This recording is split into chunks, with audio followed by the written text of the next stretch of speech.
जनता के मुद्दों से लेकर बिहार की सियासत तक, खेत खलिहान से लेकर देश में मचे घमासान तक दिखाते हैं सबकी जमीनी हकीकत। हमसे जुड़े रहने के लिए सब्सक्राइब करें आरबी न्यूज चैनल।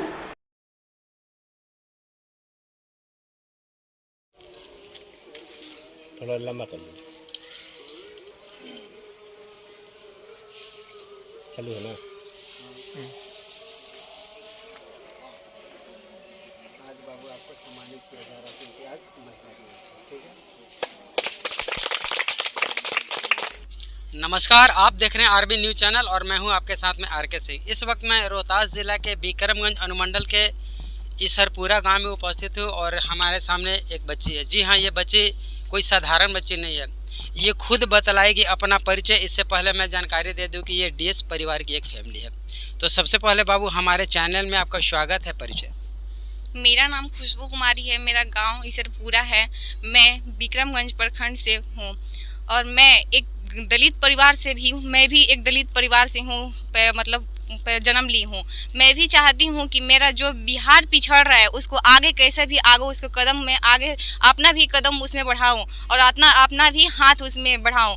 इसलिए मेरा बिहार का विकास हो। जो बिहार मेरा पिछड़ रहा है उसके लिए मैं कुछ योगदान करना चाहती हूँ। और ये भी मैं चाहती हूँ कि जो भी मेरे गरीब घर के बच्चे हैं वो भी कुछ मतलब पढ़ लिख कर और आगे बढ़े, कुछ करे, कुछ करके दिखाए और बिहार का विकास हो। अगर मेरे बिहार में जो गरीब के बच्चे हैं, मैं अगर फ्री में उसको पढ़ाऊंगी तो वो लोग भी कुछ करके दिखाएंगे। जिस माँ बाप के पास कुछ पैसे नहीं है पढ़ाने के लिए बच्चों को, उनके घर के भी बच्चे जो छोटे छोटे हैं नहीं पढ़ पाते हैं, वो लोग भी पढ़ सकते हैं इस डीएस परिवार में और अपना योगदान मतलब उसमें दे सकते हैं और आगे विकास भी होगा, मेरा बिहार का भी विकास होगा। और जो गरीब माँ बाप हैं उनके बच्चे भी कुछ करके दिखाएंगे और आगे बढ़ जाएंगे इसमें और आईएएस भी ऑफिसर भी बन सकते हैं मेरे बच्चे। जैसे मैं चाहती हूँ कि अपने बच्चों को एक ऐसा ज्ञान दूँ, उससे बहुत बेहतर ज्ञान दूँ कि जिससे मेरा बच्चे कुछ आगे जाके कुछ करके दिखाए और उसके गरीब जो माँ बाप है वो भी खुश होके और वो भी सुन के ये खुश होके कि मेरे बच्चों को फ्री में पढ़ाई हो रहा है और मेरा बिहार भी विकास कर रहा है। इसलिए मैं चाहती हूँ कि मेरा बिहार और विकास करे और इसके लिए भी मैं मान लीजिए सरकारी हॉस्पिटल और जिसपे आपका है शॉपिंग मॉल भी दिया जा रहा है और उसके बाद बहुत सारे आपके जो बेरोजगार लोग हैं उसके लिए एक रोजगार भी दिया जाएगा और बहुत जल्द ही ये मिलने वाला है। और जो मेरे गरीब माँ बाप हैं उनके लिए भी जो मतलब रोजगार बिना बेरोजगार बैठे रहते हैं, उनके कोई भी एक रोजगार नहीं है, सोचते हैं कि मैं कुछ भी करके अपने बच्चों को कुछ जो भूखे पेट मरते हैं उसको कुछ खाने के लिए दूँ, वो मतलब कर सकते हैं। अगर मैं और आगे विकास करूँगी, जैसे मेरा कोई भी कंपनी खुलेगा उसमें जो गरीब बच्चे के माँ बाप हैं वो जाके उसमें बेरोजगार जो बैठे हैं उसमें कुछ जाके रोजगार भी करेंगे और उनको कुछ पैसे भी मिलेंगे उनसे और अपने बच्चों को और आगे बढ़ाएंगे। और जो भी बच्चा भूखे पेट भी रहता है वो भूखे पेट कभी भी नहीं रहेगा। और जो शॉपिंग मॉल भी है उसमें 20% या 10% के डिस्काउंट भी दिया जाएगा। और मान लीजिए कोई भी सामान लेने जाते हैं मार्केट में तो उसमें कोई डिस्काउंट नहीं मिलता है, इसलिए जो गरीब माँ बाप हैं वो खरीदने में बहुत हिचकिचाते हैं कि मैं कैसे खरीदूं। सोचते हैं बाजार में जाते हैं तो उनको लगता है कि ये सामान ले लूं, फिर मतलब अपने मन को टाल लेते हैं कि कैसे क्या करें, पैसा तो है नहीं, हमको इतने में ही अपना पूरे महीना चलाना है। मान लीजिए किसी के पास 500 रुपये मजदूरी करके कहीं से मिलता है, वो लोग सोचते हैं कि नहीं अपने बच्चों के लिए कपड़ा खरीद लूँ। कोई होली त्यौहार या पर्व त्यौहार आता है तो बहुत तरस जाते हैं वो लोग कि नहीं हमको कुछ खरीदना है। अपने मम्मी बच्चा भी छोटा छोटा है, वो लोग को क्या कुछ समझ में नहीं आता है, वो लोग भी अपने माँ बाप से बोलता है, किसी दूसरे बच्चों को देखता है तो लगता है वो लोग को कि नहीं हमको भी मतलब वो पहनना है तो हमको भी पहनना चाहिए। लेकिन वो बच्चे के पास मम्मी पापा के पास पैसा नहीं रहता है। माँ बाप क्या करते हैं कि उसी 2 पैसे में कुछ भी करके अपने बच्चों को मतलब जो लगता है कि लालसा है वो लोग नहीं पहनना है, उसी में कम दाम के भी कुछ खरीद के वो बच्चों को पहनाते हैं। इसीलिए हम लोग उसमें शॉपिंग मॉल भी जोड़ा गया है। उसमें जो शॉपिंग मॉल है उसमें हम लोग 20% या 30% के डिस्काउंट देंगे, जिसमें गरीब माँ बाप है जो अपने बच्चे को अच्छे से खरीदारी करके वो भी अपने बच्चे को अच्छे अच्छे कपड़ा पहना भी सकते हैं, खान पान के सही तरीके भी हो सकते हैं। वो बच्चे को जो भी उससे कुपोषण का शिकार भी नहीं हो सकता है, वो लोग बच भी सकता है कुपोषण से और बच्चा भी मेरा खुशहाल रहेगा और माँ बाप भी मेरे खुशहाल रहेंगे। इससे डीएस परिवार से सभी माँ बाप भी खुश रहेंगे। अच्छा, डीएस परिवार में आप जुड़ चुके, किसके माध्यम से जुड़ी हैं डीएस परिवार में?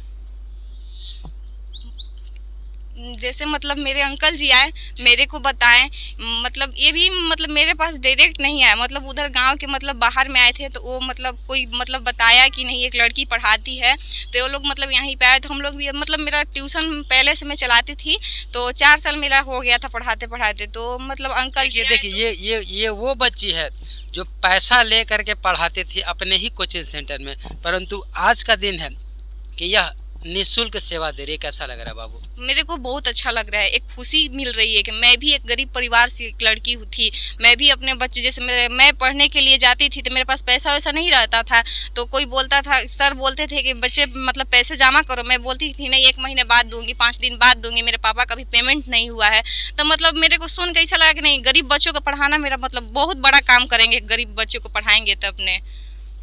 और जहाँ तक पढ़ाई का सवाल है तो मैं दर्शकों को बतलाने का प्रयास करूंगा कि इस बच्ची का क्वालिफिकेशन क्या है। मैं अभी बीएससी पार्ट 2 में हूँ, मेरा ऑनर्स पेपर मैथ है, और आईईसी भी मैं की हूँ, उसमें भी मेरा मैथ मतलब ऑनर्स ही था, मैथ ही मेरा फर्स्ट मैट्रिक में फर्स्ट डिवीज़न था 372 नंबर, और आईईसी में मेरा था 348 नंबर, और बीएससी पार्ट 1 में भी मेरा रिजल्ट आया हुआ है, उसमें भी मेरा 345 नंबर, उसमें भी मैं फर्स्ट डिवीज़न हूँ। सपना क्या था? मेरा सपना है दरोगा बनने का टारगेट है। अभी मेरा ग्रेजुएशन फाइनल नहीं हुआ है, इसलिए मैं सोचती हूँ कि कोई भी अगर मतलब जैसे कंपटीशन में मैं जुड़ी हूँ, तो हमको लगता है कि मान लीजिए कंपटीशन में हाँ कंपटीशन के भी मैं अभी तैयारी करती हूँ, और मेरा आर्मी का निकला हुआ था, उसमें फिजिकल में छट गई, रिटर्न निकल गया था मेरा। ये भारत के भविष्य है, कहीं न कहीं इसे देश सेवा करने का जुनून सवार है, परंतु डीएस में आकर के यह बच्ची और भी बच्चों का भविष्य बनाने का प्रयास कर रही है। तो बेटा, जो इसे आपके खबर को देख रहे हैं, जो डीएस परिवार से वंचित हैं, उनके लिए 2 शब्द। मैं भी चाहती हूँ कि जो भी गरीब परिवार के मतलब माँ बाप है वो भी सोचे और अपने बच्चों को इसमें जल्द से जल्द जोड़े और रजिस्ट्रेशन भी कराए, जितना भी हो सके इसके और फैलाए, जितना भी मान लीजिए मेरे माँ बाप गरीब परिवार के जो बच्चे के माँ बाप है जो सुन रहे हैं, अपने जल्द से जल्द हो कि मतलब डीएस परिवार में जुड़ जाए और ये लाभ भी उठाए, जो डिस्काउंट मिल रहा है उनको, मतलब ये ना होना कि मेरा महीना फीस देने के लिए मतलब थोड़ा बहुत अफसोस होता है, पैसा नहीं रहता है, तो उनको मतलब सोचने के लिए मतलब कभी एहसास मत हो कि मतलब हम मतलब पैसा नहीं है तो कैसे देंगे, क्या करेंगे, और आके अपने फ्री में बच्चों को पढ़ाएं। और आज महिला दिवस है, महिला दिवस को लेकर के 2 शब्द महिलाओं के लिए। आज 8 मार्च को महिला दिवस के रूप में, जैसे मान लीजिए महिला दिवस में पहले की महिलाएं बेरोजगार रहती थी और आज की महिलाएं भी रोजगार नहीं मिलता था, बेरोजगार रहती थी, लेकिन आज की महिला को कुछ रोजगार मिलने लगा। जैसे मान लीजिए मैं भी एक महिला हूँ, आज मेरे को भी एक रोजगार के रूप में ये मिल रहा है डीएस परिवार। ऐसे मतलब महिला के भी अंदर ऐसा जुनून है कि जो मर्द का भी टक्कर भी कर उससे भी आगे बढ़ सकती है। जैसे मैं पहले थी झांसी की रानी, खूब लड़ी मर्दानी वाली, वो तो झांसी वाली रानी थी, तो मैं भी चाहती हूँ कि आज झांसी की रानी ही बनकर दिखाऊंगी और सारी महिला को भी बोलूंगी कि झांसी की रानी की तरह ही बने। कहीं न कहीं इस बच्ची से आप लोगों को सीख लेने की ज़रूरत है। एक और बच्ची के पास में उपस्थित हूँ। बेटा थोड़ा आगे आ जाइए। इस बच्ची से भी मैं जानने का प्रयास करूँगा कि ये जो इस गांव की बेटी है, ये डीएस परिवार के माध्यम से उन्हें तमाम बच्चों को शिक्षा देने का कार्य कर रही है, तो इसको लेकर के आप क्या कहना चाह रही है? क्या ये सही काम कर रही है कि नहीं? हाँ, ये सही काम कर रही है दीदी, बहुत अच्छी काम कर रही है। अच्छा, कैसे अच्छा काम कर रही है? पहले तो बच्चों को पढ़ाती थी तो पैसा लेती थी और अब एक भी पैसा नहीं ले रही, तो ये सही कैसे हो गया? पहले पैसा लेती थी तो उन बच्चों के पास पैसा नहीं रहता था और माता पिता गरीब है और पैसा वो कहाँ से लाएंगे माता पिता, इसलिए दीदी ये डीएस परिवार में जुड़ी है और ये परिवार में जुड़ी है तो बहुत अच्छा हुआ है और आगे चल के और भी अच्छा होगा। बहुत दीदी अच्छा काम कर रही है और पूरा गांव में ये हम कह रहे हैं कि मतलब अच्छा से ये और भी बच्चा यहाँ पर आए उपस्थित होंगे। तो आप देख सकते हैं कि यहाँ पर तमाम गार्जियन भी हैं। इन तमाम गार्जियन इस बच्ची को यहाँ पर बधाई भी दे रहे हैं कि ये जो बिटिया है बहुत अच्छा काम कर रही है। अगर आप हमारे चैनल से नए हैं तो इसे सब्सक्राइब करना ना भूलें। मिलूंगा एक अगली वीडियो के साथ, तब तक के लिए जय हिंद।